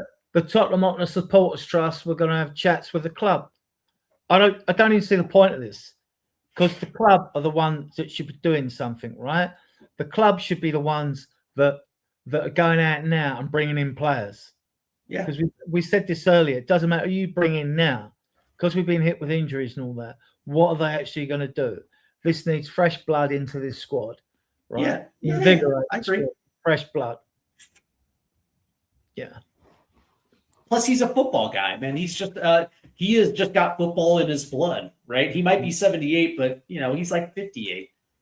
He's just a football guy. Look, if I don't see growth and progress in the remainder of the season, then Frank goes as far as I'm concerned. But I'm not ready to throw him on the bus and go through the rinse and repeat cycle. Well, here's the thing, though, right? What happens? So a new manager takes over, and we finish where we are at the end of the season, and so you just as well stick with Frank to the end of the season. If you're going through hell, keep going. If it doesn't improve, then you get rid of him. I'm not. We've been through this. Like this is all down the board as well. You bring managers in that suit the Spurs way of playing. It was known as the Spurs way back in Arthur Rowe's time before then, through to Bill Nicholson, about the way we play attractive attacking football, right? If you bring a manager in nowadays, it always seems to be to me that managers, their first job seems to be self-preservation over any system or philosophy they have. It's like with Conte and Mourinho, world-class managers in their own right. They won trophies and all about them. It was all their egocentric managers. It's all about them. I'm bigger than your football club, basically. And you must give me everything I want, even if it bankrupts you, things like that. And I knew they were never going to work out, right? And, you could say the same with Nuno. We didn't know nothing about Nuno. He's done okay at Forest before he fell with the fat Greek who tell him how to do his job and pick the team. So I get that. Gone to West Ham, and he's probably made a bad choice there. He's probably not a bad manager, Nuno, but I mean, it wasn't for us. So why is it? Because we're a big club, it's a bit like, you've got to have a game show host manager who's a name out there because we're Tottenham Hotspur. But if they're available and they want to come, well then yes, if you could go and get Xavi, go and get him, right? But if they're not available, then don't just pick someone next who's won a couple of trophies, who's going to bore the pants off your fan base. Do you know, hey, by the way, do you know who's available? And I know this is a pipe dream, but do you know who's available right now? We'll talk about Zerbi as well. He's no. Dude, I don't want another in my club. But there is a guy who is available that was able to turn Liverpool around and turn them back into a power again, who is currently president at the Red Bull company, who is trying to get back into football. And even if he says no. But you can also back the Brinks truck up and get him into Tottenham Hotspur. At least you can try. And that's Jurgen Klopp. Yeah, and you got, I mean, like Zidane's not working, Xavi's not working. I mean, you could go after the World Cup, Nagelsmann, even Tuchel might be available after this World Cup if England don't win it. There'll be loads of managers available. So I don't think the club are going to be in any rush, right? They've got to show, look, we're putting the money in. Rob McKenzie said at the beginning of the season, now we've got Sousa in, that makes him look a hypocrite. We're not looking at bringing young players now. I think he meant for the first team squad. Because, we're looking to bring in experienced players, that aren't young. Well, now we've gone and got Sousa in, right? I hope he's a smash hit, right? So he's been made to eat his words. So we'll see. I mean, to me, you should be bringing players 23 years and upwards, 19 and 20-year-olds. So, all right, they've done their due diligence on this guy, so we'll see. We'll see. Well, so tomorrow, though, speaking of Spurs versus Villa, it depends on – it's not necessarily about who plays. I think we're going to have a good idea about who's going to play. It's about how we're going to come out in the first 5 to 10 minutes of the game, whether or not we're actually going to take it to Villa. We tried that the first time around when we played Villa at home. And for the first 25 minutes, we were kind of lively until Villa got back into the game. So it's going to be a question of whether we can keep the intensity and the tempo up, not just for the first 45, but also for the second 45 as well, too, because we actually came unglued in that second 45 against Villa the first time around, right? So we're at home, and you're hoping that we're going to see what we saw in the first half against Sunderland.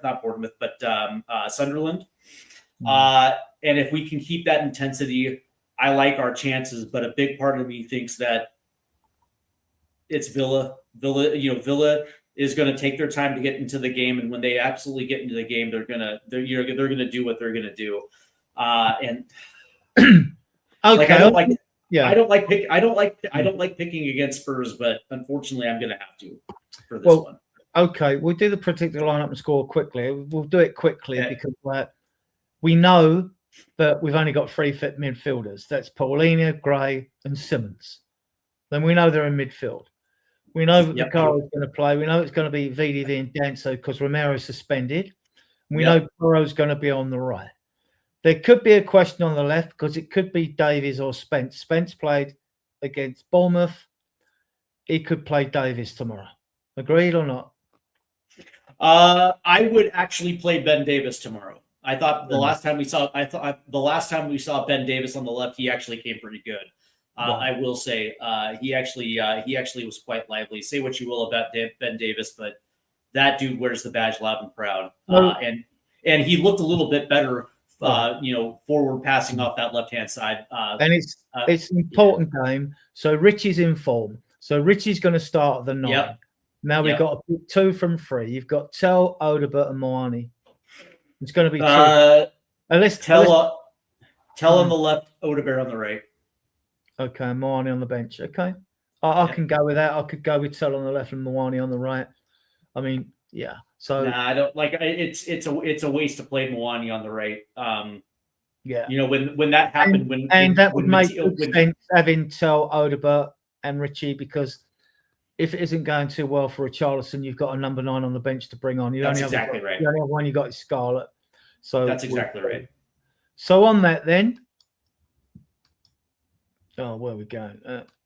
On the score situation, I'm going for Spurs to narrowly squeak it 2-1. Okay. Spurs will squeak it 2-1. Okay. I think we're. You see, so you leave your pressures of the league behind you. A lot of teams in the league have been in the past have been doing crap in the league, and they then have a good cup run.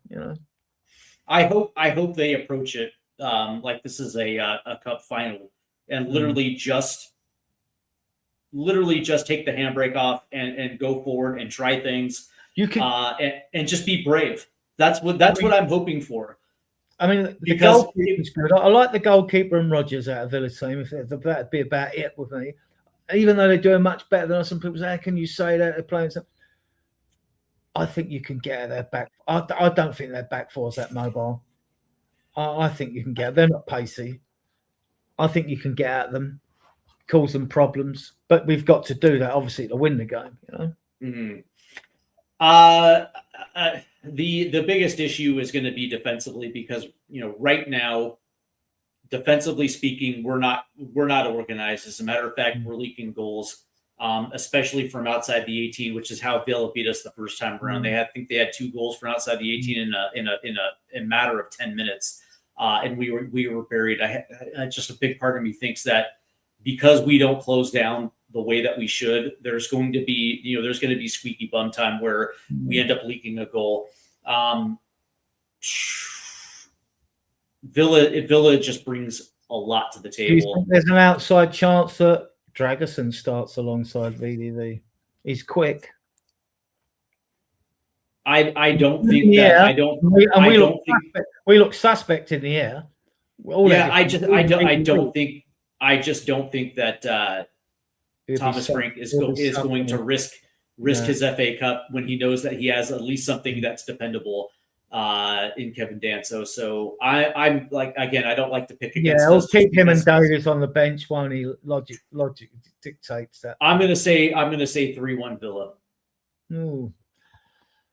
That's Steve making his last appearance on Spurs Dial.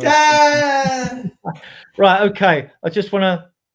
This should be reassuring, guys. We're going to finish with this, right? We've been going an hour and 3/4.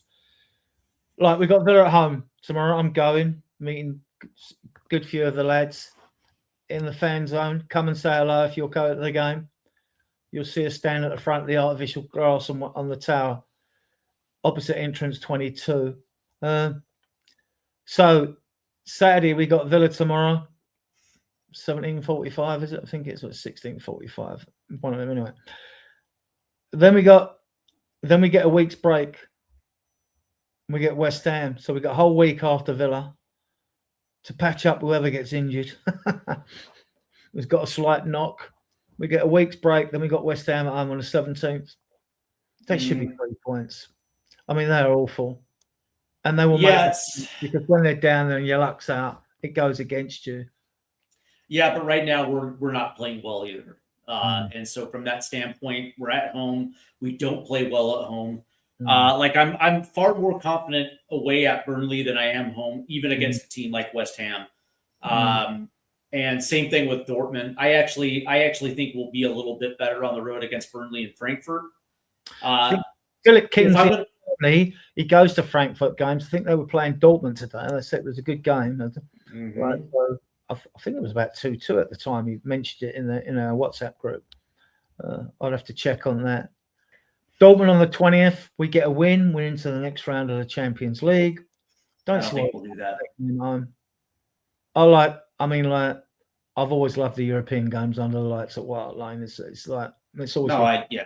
they're great. And you have to look at our home record. We haven't been beaten at home in like 20 odd European games. I mean, I'm not saying that the opposition was top notch in all those games, but don't forget we played Real Madrid at Wembley and things like that, and beat them, and Dortmund at Wembley and beat them, and so. Yeah, we don't have good. You could question the quality of the opposition, but then you got to look at how good were the opposition at that time when we played them. What was their standing in Europe at that particular time?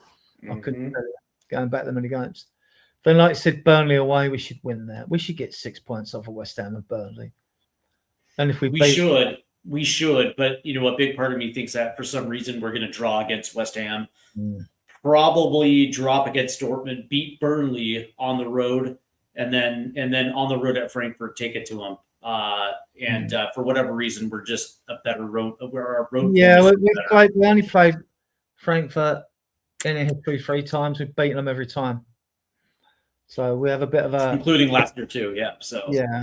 So we've got a bit of an. Well, that's about it, guys. It's a shame because we got 81 of you watching us on various platforms. I'd love to continue, but I mean, like, if we I was going to say, we had Kane, Sundelli, and Ericsson then.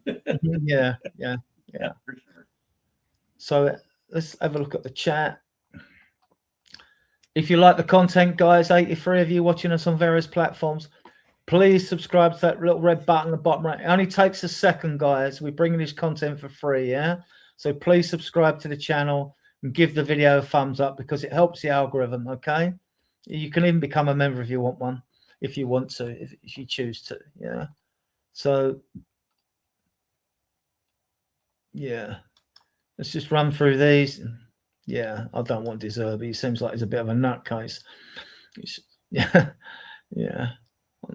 Yeah, Klopp's not coming. Yeah, well, not with that attitude. Yeah, we're allegedly a big club that prints our own money. I just think Klopp's had enough with football. Yeah, I think so too. I think if it was Barcelona or Real Madrid, he might be tempted because he knows he's going to win some. But I don't think he wants to go through a rebuilding process with a team again. I don't think he wants it. Surreal. Big up. Yeah. Oh, United. Yeah, I remember that. Well, and also remember Frank saying, you are at risk if you don't take risks. Yeah, well, okay. He's been a little bit more attack-minded in games that I've seen recently. I've seen slightly, not enough to convince me that he is the man for us. But we only express opinions here. I would give him to the end of the season. Whether the club do or not, that's another thing. But I think they will. Because it's on to them. They brought him in. I just don't think they're going to embarrass themselves.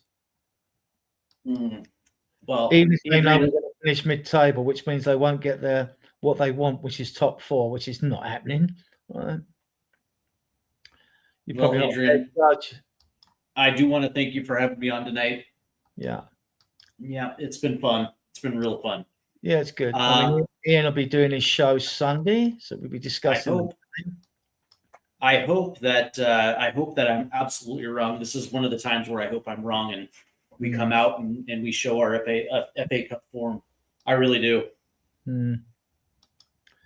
Just going through the chat before we finish. What's happening here on my mouse? Yeah.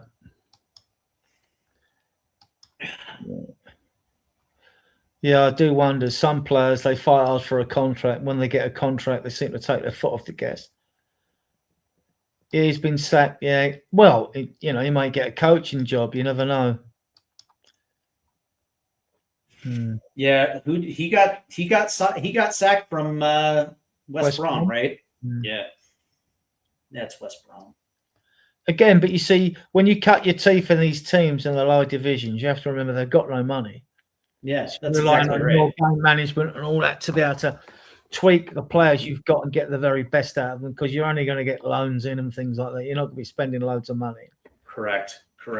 And it's West Brom. No disrespect right, to West guys, Brom. I want to thank Steve for coming on, regular guest on our Friday shows, as is Alan. I want to thank Alan as well. I want to thank you guys in the chat for all your comments and questions and that. I want to thank every one of you. I mean, there's 8 of you watching us on various platforms. Sorry to leave you, but we don't want to stay and just waffle on if we've got no facts to bring or nothing to talk about. We go out live usually every Tuesday, every Friday, and every Sunday. So you can find us there. Like I said earlier, you can find us on Facebook. You can find us on WhatsApp. You can find us on XCOM, Spurs Dides TTID. Spread the word about us, guys, out there. We'd like to get a bigger audience, obviously. It all helps the algorithm. The more people view the shows. So you've got no excuse. It only takes a second to hit that subscribe button in the bottom right-hand corner. Get over to Stateside Footy. Steve, I haven't got your link up here, Steve. Did you put your link in? I did not. I sure did not. Let me do that. Do it now while we're waiting. We've got Anita saying thank you, Pan. Yeah, thank you for your support, Anita. You're a stalwart. You're a stalwart of the show. Top show, James. Yeah, thank you, BB Night. There you go. There you go. Yeah, go over to Steve Stateside Footy, 27 streams, and you can find Alan Kravitz on Tottenham Team Go. You can find him over there. Go over there and subscribe to these guys. Yeah.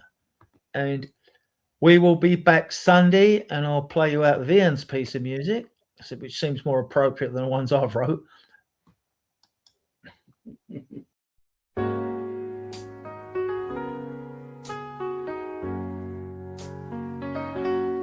We are Tottenham diehards. Something I can't explain. We follow through sun and rain. When we lose, we don't complain. Yes we do, oh we do. But Tottenham Hotspur, I will love you till I die. I will love you, I die. I will love you till I die, till I die, till I die.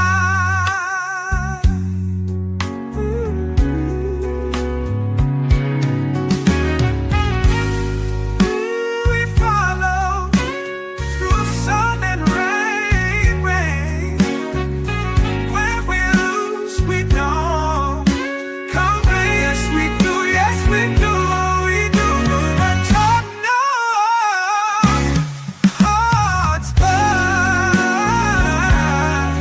I will love you till I die. I will love you, I will die. I will love you till I die, till I die, till I die.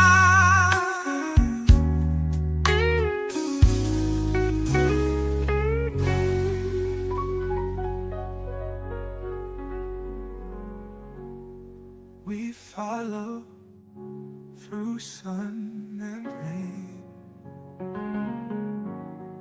When we lose, we don't